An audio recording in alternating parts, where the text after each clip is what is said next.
सभी को कमर मस्तिष्क गर्दन सीधा, आंखें हल्के से बंद, शोल्डर रिलैक्स्ड।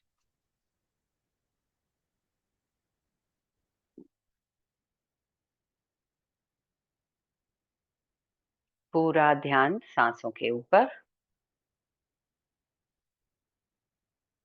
लंबी गहरी सांस भरेंगे और छोड़ेंगे।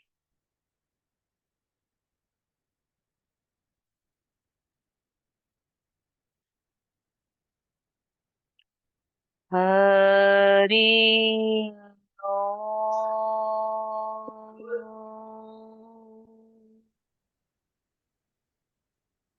हरि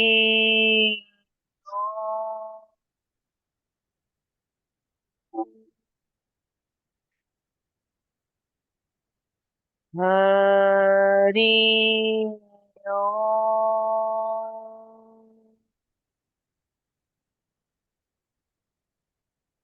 ॐ सहनाववतु सहनौ भुनक्तु सह वीर्यं करवावहै तेजस्विनावधीतमस्तु मा विद्विषावहै।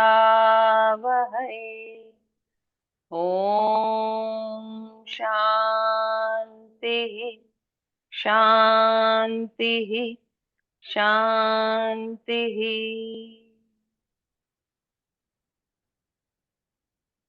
3 बार ओमकार करेंगे।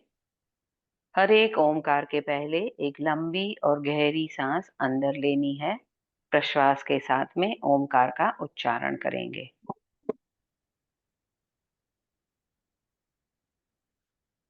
ओ।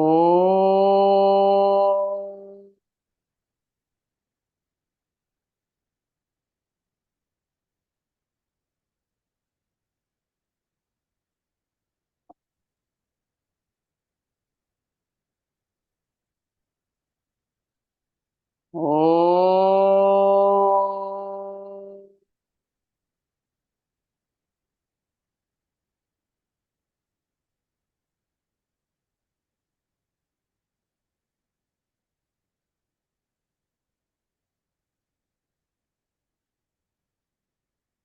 ओ।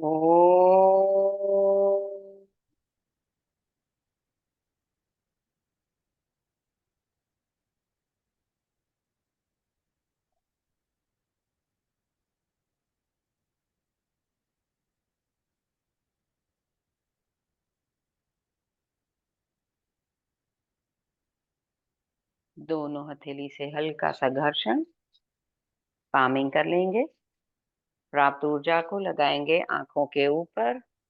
बंद आंखों के सामने अंधेरा और भी गहरा हो जाएगा।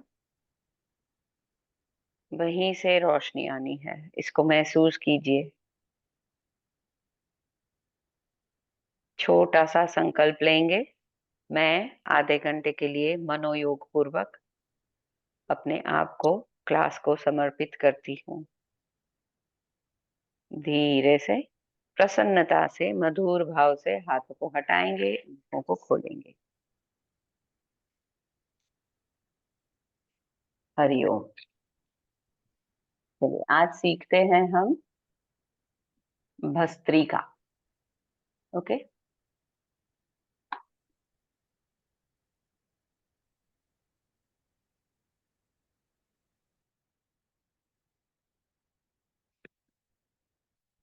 भस्त्रिका प्राणायाम जो है,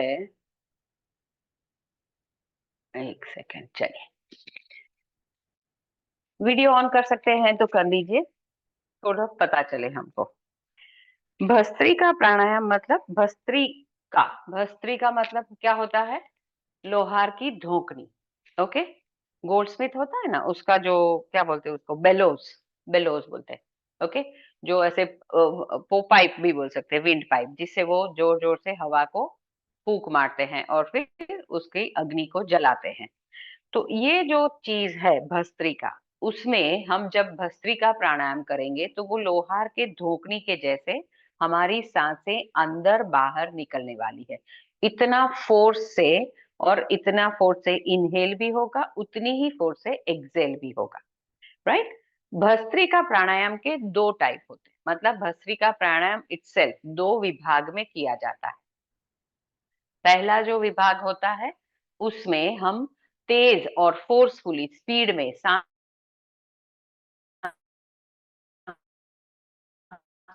को भरेंगे, सांसों को ये आवर्तन हर एक भस्त्रिका प्राणायाम के चार पार्ट हैं, चार टाइप्स हैं। ओके, वो चार पार्ट्स में हम लोग जब भी करेंगे तो फर्स्ट विभाग में होगा, या फर्स्ट सब वो क्या बोलते हैं, पेटा विभाग, तो उसको तब हम जल्दी से सांसों को लेंगे, छोड़ेंगे।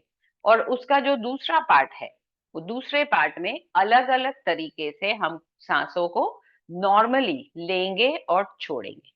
अब इसमें क्या है, भस्त्रिका, कपालभाति, उज्जाई, नाड़ी शोधन, ये सब जब हम सीख जाते हैं, उसकी प्रैक्टिस करके उसको माहिर कर लेते हैं, उसके बाद में हम इसको शुरू कर सकते हैं। ओके, उसके बाद में भस्त्रिका को सीखा जाता है, क्योंकि थोड़ा सा हायर लेवल का है।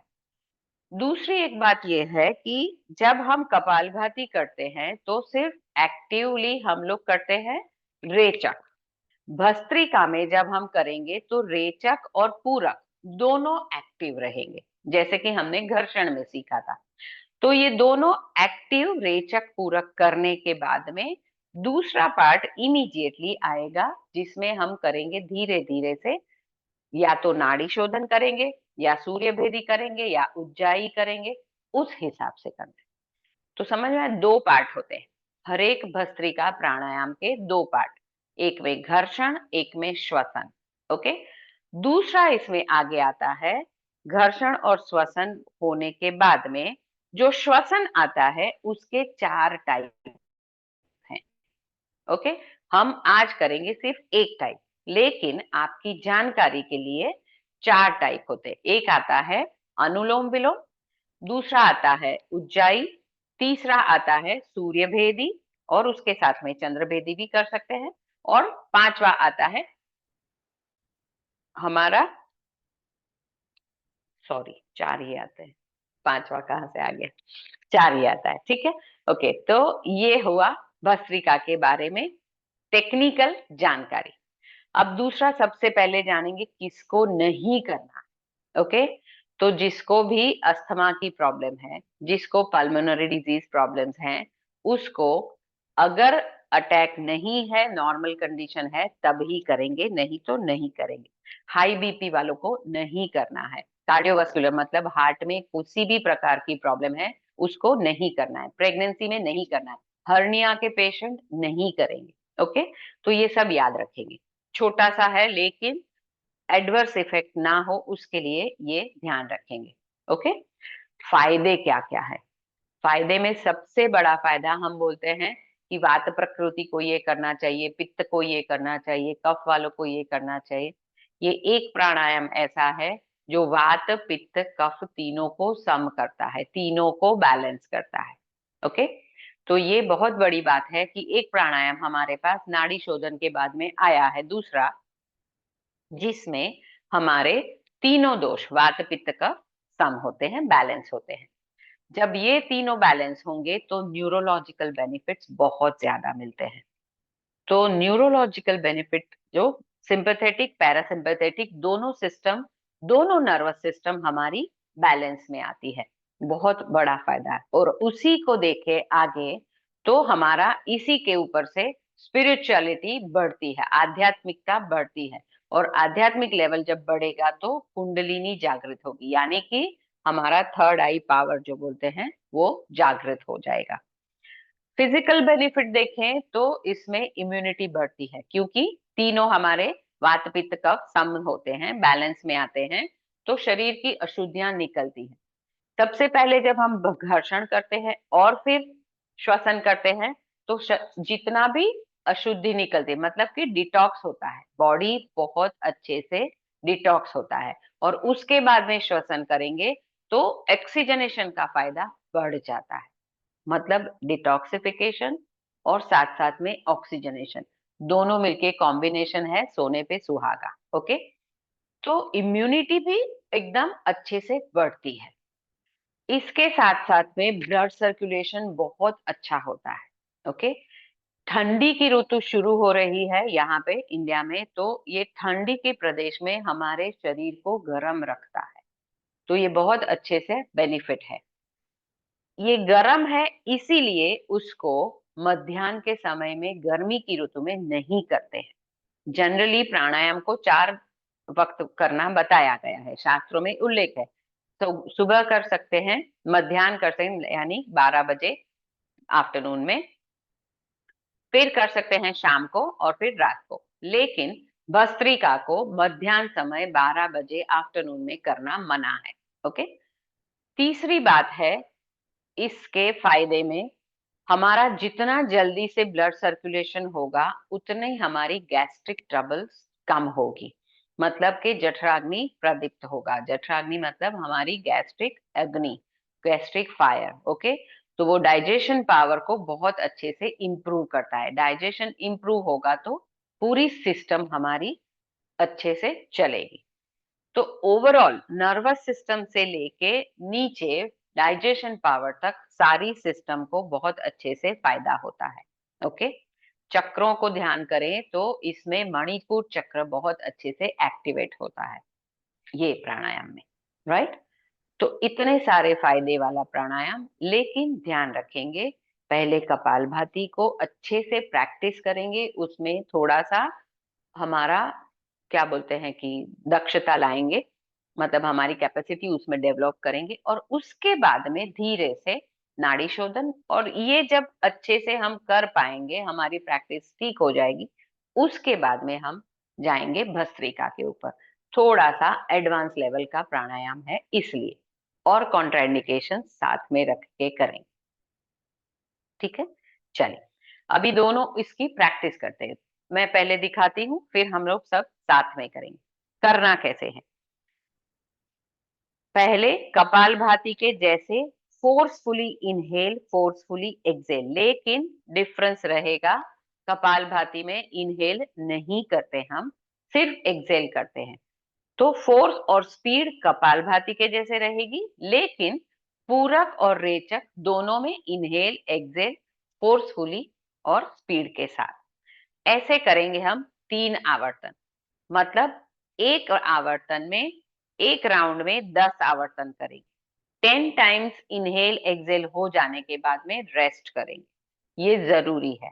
ओके, इंपॉर्टेंट है। 10 टाइम्स इनहेल एक्सेल स्पीड में, फोर्स में, फिर रेस्ट, फिर वापस श्वसन करेंगे। ओके, श्वसन में कुंभक के साथ में नाड़ी शोधन प्राणायाम करेंगे। अभी जो हम प्रैक्टिस कर रहे हैं उसके लिए बता रही हूँ।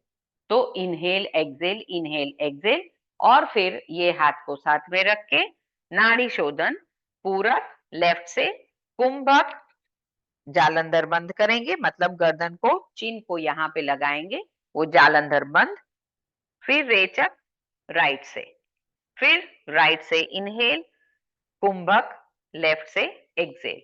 ये एक राउंड नाड़ी शोधन हुआ, वैसे 10 करेंगे। ओके, वापस ये 10 हो जाने के बाद वापस घर्षण, फिर वापस प्राणायाम, वापस घर्षण, वापस प्राणायाम, उस हिसाब से 5 राउंड तक कर सकते हैं। समझ में आया? एक और बार बोलूं, देखिए, घर्षण, भस्त्रिका प्राणायाम 2 पार्ट में करते हैं, घर्षण और श्वसन। अब ये जो है भस्त्रिका के 4 टाइप्स हैं, हम अभी के लिए एक ही टाइप कर रहे हैं, because we are the beginners.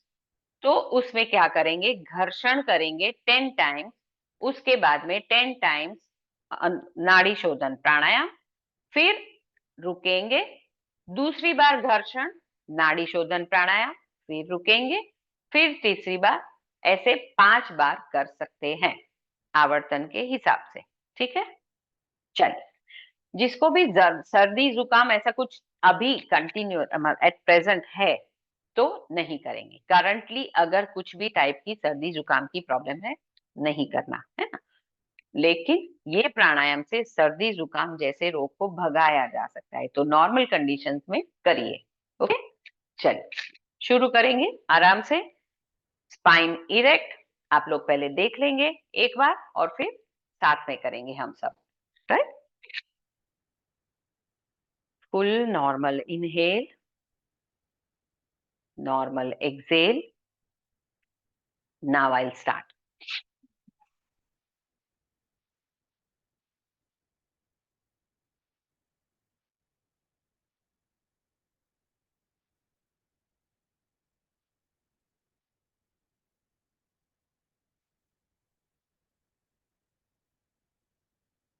घर्षण समाप्त एंड अनुलोम विलोम।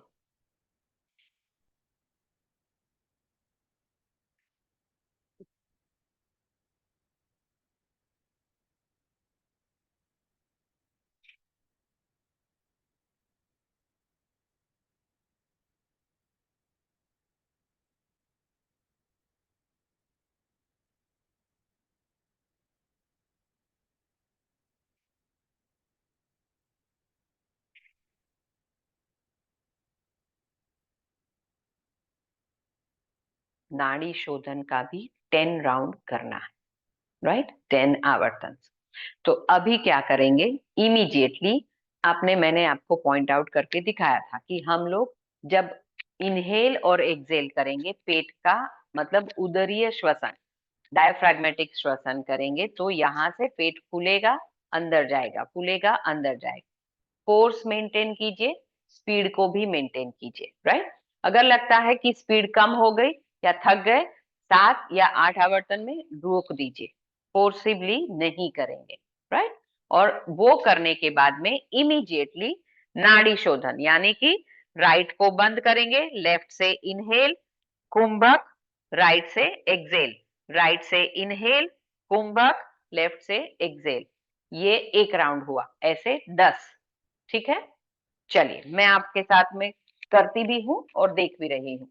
आप सब कैमरा ऑन कर लीजिए, तो मैं आपको करेक्ट भी कर पाऊंगी अगर कुछ होगा तो। चलिए, कमर को सीधी रख के बैठेंगे, शोल्डर्स को रिलैक्स रखेंगे, एल्बोज को भी रिलैक्स रखेंगे, ऐसे हाथ नहीं रखना है, आराम से रखेंगे, शांति से। एंड शुरू। Forcefully inhale, forcefully Excel.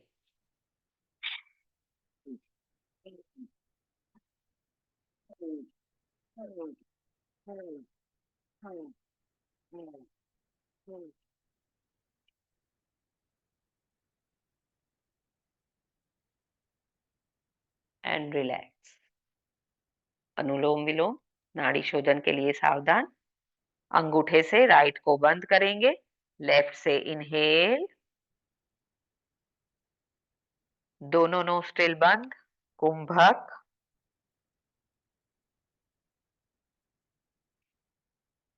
कुंभक छोड़ देंगे, राइट से एक्सेल, पूरक, वहीं से इनहेल, पूरक करेंगे, कुंभक, जालंधर बंद,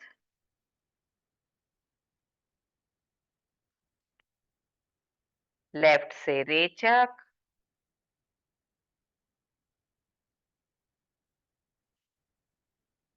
वहीं से पूरक,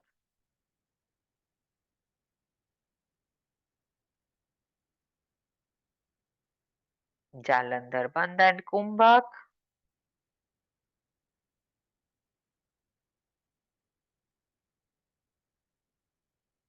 राइट से रेचक, राइट से ही पूरक,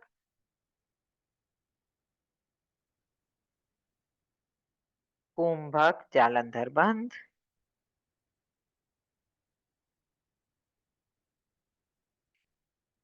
लेफ्ट से रेचक,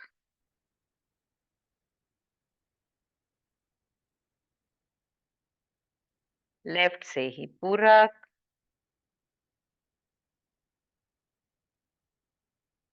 कुंभक, जालंधर बंद,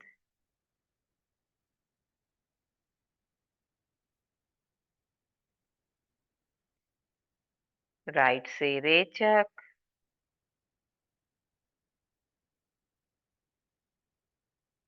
वहीं से पूरक,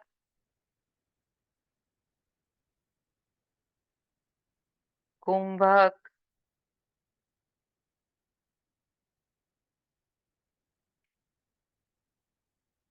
रेचक, लेफ्ट से, एंड रिलीज।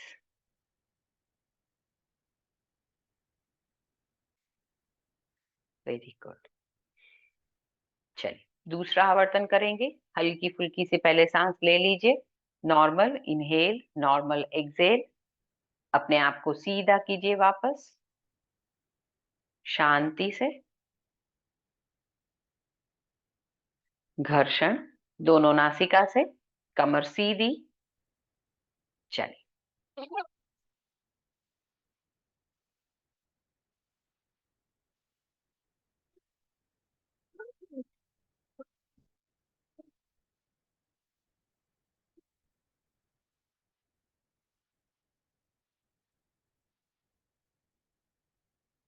रिलीज। प्राणायाम मुद्रा, लेफ्ट से पूरक, कुंभक,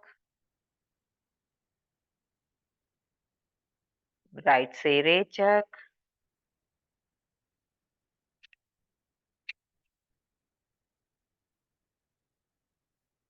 वहीं से पूरक,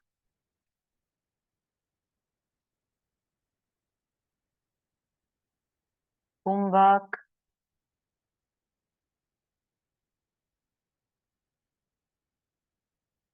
लेफ्ट से रेचक,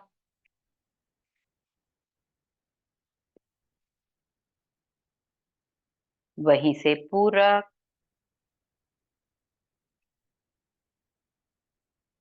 कुंभक, जालंधर बंद,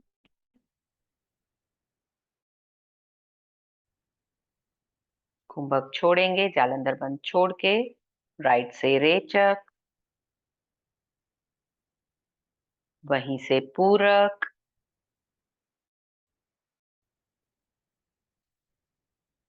कुंभक, जालंधर बंद,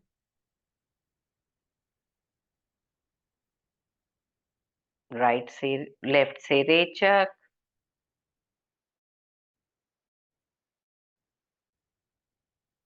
वहीं से पूरक, कुंभक,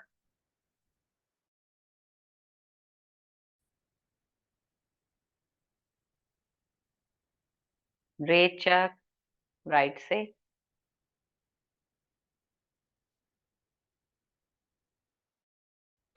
पूरक, कुंभक,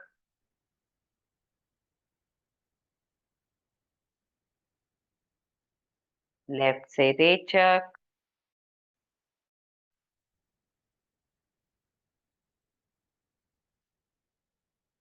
वहीं से पूरक, कुंभक,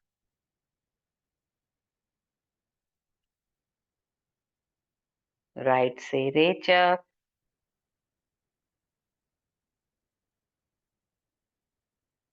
वहीं से पूरक, कुंभक, लेफ्ट से रेचक, एंड रिलीज। रिलीज, शांति।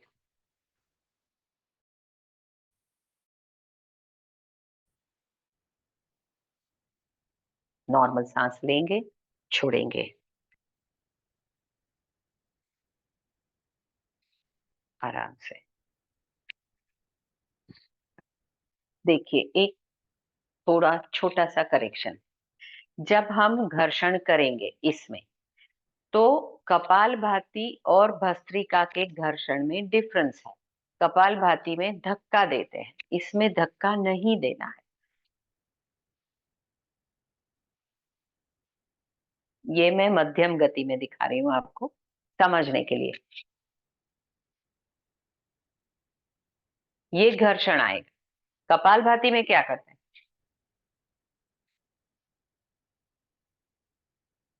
ये कपालभाति में हम इसको धक्का देते हैं।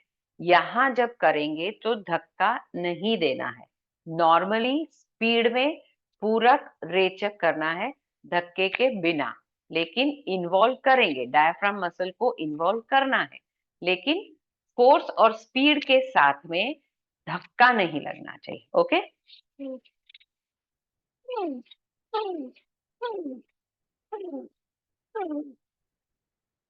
ओके। तो रेचक भी लंबा जाएगा, पूरक में भी फोर्स आएगा, और एक्टिव रहेंगे दोनों, है ना। कोशिश करेंगे कपालभाति में और घर्षण में डिफरेंस समझने की कोशिश। प्रैक्टिस से धीरे धीरे आएगा ही, लेकिन ये डिफरेंस है, तो माइंडफुली करेंगे तो अच्छे से हो पाएगा। ओके, याद रखेंगे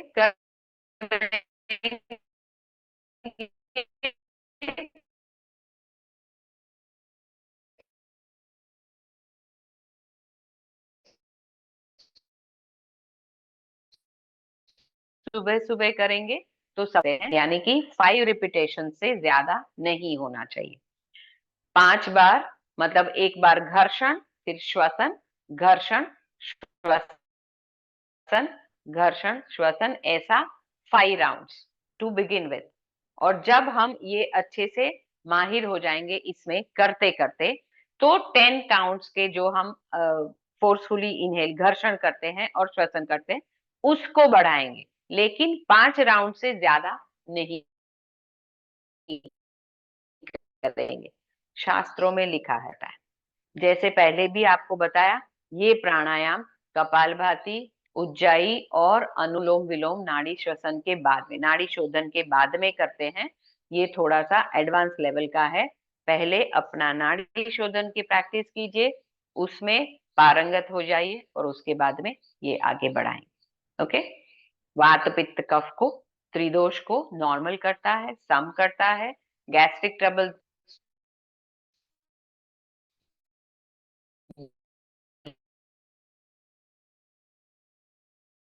दूर होती है, लेकिन सी, राइट। और भी कुछ भी सवाल होंगे आप ग्रुप में पूछ लीजिए। चलिए, हरिओम सबको। अनम्यूट का ऑप्शन देती हूँ आप लोगों